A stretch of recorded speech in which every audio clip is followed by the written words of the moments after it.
हाँ तो मेरे प्यारे प्यारे हसीन हसीन दोस्तों, एक बार फिर से आप सभी लोगों का आपके अपने YouTube channel physics with concept पर दिल की गहराइयों से हार्दिक स्वागत और अभिनंदन है।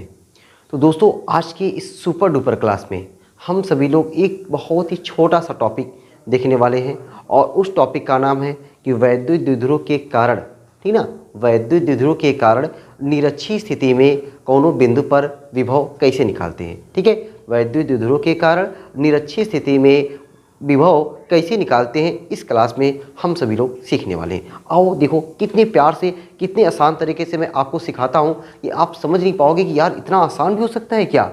ठीक है, इतना आसान हो सकता है, बस केवल वीडियो देखें आपको खुद आइडिया लग जाएगा। हाँ, कितना आसान है, इतना आसान है ये सोच नहीं सकते। चलो भाई शुरू करते देखते हैं कि हाँ भाई वास्तव में कितना आसान है ये। वैद्युत द्विध्रुव जानते हो ना, एक ऐसा निकाय, ये मैंने निकाय बना दिया, ये क्या बना दिया, निकाय बना दिया।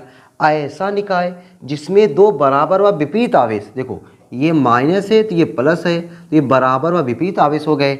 ऐसा निकाय जिसमें दो बराबर व विपरीत आवेश एक दूसरे से अल्प दूरी पर स्थित हो, तो अल्प दूरी हमने क्या मान लिया, 2l मान लिया। ठीक ना, अल्प दूरी क्या मान लिया, 2l मान लिया। अच्छी स्थिति में निकालना होता तो अक्ष की दिशा में लेते, निरक्षी स्थिति निकालना है मतलब अक्ष के लंबवत। ये अक्ष है दोस्तों, ये क्या है, अक्ष है, अक्ष के लंबवत। ये देखा मतलब ऐसे, तो अक्ष के लंबवत मान लेता है यहाँ पे, ये अक्ष के लंबवत हो गया। हमेशा सेंटर से निकालते भैया, इस बात का ध्यान रखना। ये या सीधी लाइन बन रही है, मुझे ज़िंदगी में सीधी लाइन बनती नहीं यार, पता नहीं क्यों। ठीक है, देखो ये या, ठीक है चलो काम चलाओ, सीधी लाइन बन गई है। ये मान लेता हूँ कि अपना सेंटर है O, ठीक है, O बन गया ना, यहाँ पे ये O है। O से R दूरी पर कोनो बिंदु P है और इसी P पर हमको क्या करना है, विभव निकालना है। ये बिंदु P क्या कहलाएगा, निरक्षीय स्थिति कहलाएगा। ठीक ना, चलो अब देखो हमें इस बिंदु पर विभव निकालने के लिए दोनों आवेशों से क्या चाहिए होता है, दूरी चाहिए होता है। तो इस आवेश से दूरी, देखो इस आवेश से दूरी A, ये वाला लाइनिंग टेढ़ी है कोई बात नहीं, इस आवेश से दूरी हमको देखो ये वाला, ये दूरी चाहिए। अब बताओ ये हमारा समकोण त्रिभुज बन रहा है कि नहीं बन रहा है, समकोण त्रिभुज बन रहा है ना, हाँ भाई एकदम समकोण त्रिभुज बन रहा है। अब समकोण त्रिभुज जो बन रहा है तो इसमें आपका ये क्या हो गया, लंब, यहाँ से यहाँ तक ये क्या हो गया, आधार, ये क्या है, आधार। ठीक है, हमें लंब पता है, आधार पता है। अरे कर्ण नहीं निकाल सकते, एकदम निकाल सकते हैं। कर्ण हम लोग निकाल सकते हैं पाइथागोरस प्रमेय से। पाइथागोरस प्रमेय कहती है कि कर्ण का स्क्वायर बराबर लंब का स्क्वायर प्लस आधार का स्क्वायर। ठीक है, लंब का कर्ण का स्क्वायर बराबर, पाइथागोरस प्रमेय क्या कहती है कि कर्ण का स्क्वायर बराबर लंब स्क्वायर प्लस आधार स्क्वायर। ठीक है, तो कर्ण हमको पता है, नहीं पता है, चलो भाई कर्ण की जगह मैं लिख रहा हूँ यक्स स्क्वायर बराबर लंब कितना पता है, आर स्क्वायर प्लस आधार कितना है, यल स्क्वायर। बताओ भाई यक्स बराबर करड़ी में R square plus L square.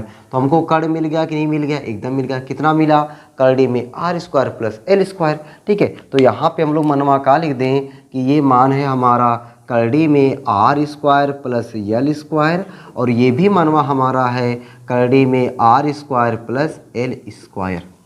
ठीक ना, अच्छा अब यहाँ पे माना होना कुछ नहीं ज़्यादा लिखना है कि माना एक वैद्युत द्विध्रुव जिनके आवेश -q और +q है, बीच की टोटल दूरी 2l है, इसके मध्य बिंदु O से R दूरी पर निरक्षीय स्थिति में कोनो बिंदु P है जिस पर वैद्युत विभव निकालना है। इतना कुछ नहीं लिखते हैं, ठीक ना, सब कुछ यहाँ पे दिख रहा है, फिगर में सब कुछ दिख रहा है, क्या जरूरत है लिखने की। ठीक है, चलो इतना अगर एग्जाम में आपको लिखने का मूड है, इतना आप लोग जब काफ़ी अगर बाई दफ़े अगर आप लिखना चाहते हो इतना लिख सकते हो। जो आप एग्जाम में अगर आपको लिखने का मूड बन रहा है इतना लिख सकते हो। जब आपका डेरिवेशन आता रहेगा ना, शब्द आपको बनाने आ ही जाएगा। ठीक है, तो शब्द बनाने का रटने का प्रयास नहीं करना है, उसको बनाने का प्रयास करना है। ठीक है, तो मेन चीज हम लोग क्या लिखते हैं, यदि +q आवेश के कारण बिंदु P पर विभव V1 और -q आवेश के कारण इस P पर विभव V2 हो तो ना।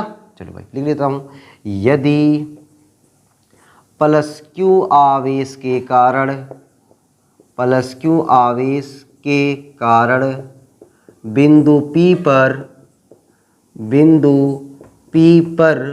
वैद्युत विभव, बिंदु P पर वैद्युत विभव V1 तथा माइनस क्यू आवेश के कारण, माइनस क्यू आवेश के कारण वैद्युत विभव, वैद्युत विभव V2, वैद्युत विभव V2 हो तो, अब देखो V2 हो तो हमने क्या बताया, विभव कैसी राशि है, अदिश राशि है।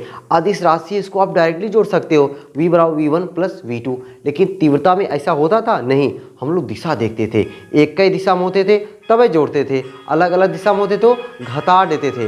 लेकिन अगर किसी कोण पर रहते थे ना तो कड़ी वाला फार्मूला लगाते थे। तो अगर एक ही दिशा में है तो जोड़ते थे, अलग अलग दिशा में होता तो घटाते थे, किसी कोण पर होता था कड़ी वाला फार्मूला लगाते थे। ये कब, वैद्युत क्षेत्र की तीव्रता। वैद्युत क्षेत्र की तीव्रता कैसी राशि थी, सदिश राशि। लेकिन विभव भैया अपना का है, अदिश राशि है। अपना विभव का है, अदिश राशि है। उसको आपको सिंपल तरीके से जोड़ देना है, ठीक ना। क्या करना है, सिंपल तरीके से जोड़ देना है। और भाई मैं सिंपल तरीके से जोड़ देता हूँ। अब देखो कितने सिंपल तरीके से जोड़ता हूँ, आप एकदम समझ जाओगे हाँ कितना सिंपल है। तो मान लिया मैं विभव V है तो V बराबर V1 प्लस V2, लो मैंने जोड़ दिया। अब क्या करना है कि हमें, अच्छा पहले मैं तो V1 और V2 का मनवा तो निकाल लो यार। मैंने V1 और V2 का मनवा नहीं निकाला। तो V2 हो तो V1 बराबर KQ बटा R होता है, KQ बटा R के जगह यहाँ पे R square plus L square, तथा V2 बराबर प्लस के कारण प्लस और माइनस के कारण माइनस, माइनस KQ बटा करड़ी में R square plus L square. हो गया ना, प्लस के कारण प्लस, माइनस के कारण माइनस, ठीक है। तो अब क्या लिखे, बिंदु P पर परिणामी विभव, बिंदु P पर परिणामी विभव, बिंदु P पर जो परिणामी विभव है वह क्या हो जाएगा, V बराबर V1 प्लस V2। तो V बराबर V1 का मान KQ बटा करड़ी में R square plus L square, plus अगवा वाला क्या है, माइनस ब्रैकेट लगा दे, माइनस KQ बटा करड़ी में R square plus L square, plus minus minus KQ बटा करड़ी में R square plus L square, minus KQ बटा करड़ी में R square plus L square. अब दोस्तों देख रहे हो, यहाँ पे देख रहे हो, देखो क्या कि भाई जो मान ये है वही मान ये है, ये प्लस में ये माइनस में, दोनों अपसय में शहीद हो गए। मतलब ये वाला कट गया, क्या मिला आपको, कुछ नहीं मिला, लड्डू मिला। तो आपको V बराबर क्या हो गया, V बराबर 0 हो गया। लो भाई देखो कितना आसान है ना, बस हमने क्या किया, फिगर बनाया, V1 V2 का मान निकाला, बिंदु P पर परिणामी विभव V बराबर V1 plus V2, V1 V2 का मान रखो, अपने आप शहीद हो रहे हैं, अपने आप शहीद हो रहे हैं। तो आपको परिणामी विभव क्या मिला, 0 मिला। तो आपने देखा कि अच्छी स्थिति में विभव कितना आता है, KP बटा R स्क्वायर, जबकि निरक्षी स्थिति में कुछ नहीं आता, निरक्षी स्थिति में क्या है, 0 है, ठीक है। तो ये रहा आपका प्यारा सा डेरिवेशन, बहुत ही आसान डेरिवेशन है। उम्मीद करता हूँ कि आपको ना ये कुछ दिमाग लगाने की ज़रूरत ही नहीं पड़ी, बस देखे तैयार, बस देखे तैयार, इतना आसान है, इतना आसान है, आप समझ गए, ठीक है। तो आपको मिलता हूँ मैं अगली क्लास में, और अगली क्लास में दोस्तों हम लोग सीखेंगे कि वैद्युत द्विध्रुव के कारण किसी बिंदु पर, अभी तो हमने अच्छी देखा फिर निरक्षी देखा, अब की बार किसी भी बिंदु पर वैद्युत विभव कैसे निकालते हैं वो आपके लिए ज़्यादा इंपॉर्टेंट है, इससे ज़्यादा इंपॉर्टेंट है, ठीक है। तो फिर मिलते हैं आपको अगली क्लास में, तब तक के लिए सबको बाय बाय।